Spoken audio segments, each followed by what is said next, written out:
This time in quarantine or shelter in place, whatever you may call it, it's really given me personally time as an individual to take a step back and evaluate me and my life choices. With the immense amount of time left at my fingertips, I've spent the majority of it out in nature trying to enjoy the secluded and isolated lifestyle we have all since picked up. The ability to travel just 5 to 10 minutes in order to be able to fully immerse myself in an old-growth forest surrounded by redwood trees is a characteristic that is more often than not taken for granted by nearly everyone in Maine. Our continual exposure to the natural beauty of the earth has made us numb to the physical and social importances of nature and its role in our lives. Our numb morale soon lead to deforestation and habitat degradation, forcing multitudes of different species all toward the same area. This is known as a biodiversity hotspot.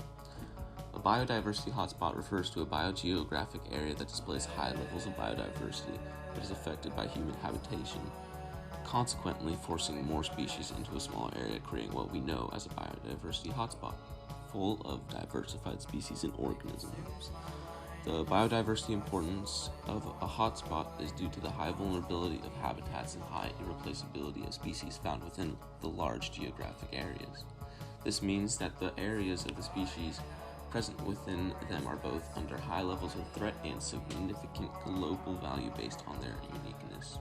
This concept is incredibly important in the preservation of hotspots due to the fragility that could ultimately lead to the collapse of a total ecosystem as a result of the local extinction of just one species.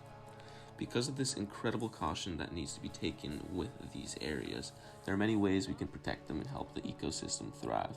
Hotspots are not formally recognized as governed areas. However, the identification of an area as a biodiversity hotspot increases the likelihood of a conservation investment or efforts. Another solution can be to create more man-made habitat corridors, allowing for smooth and seamless integration between biodiversity hotspots and open land ready for any organism of any type.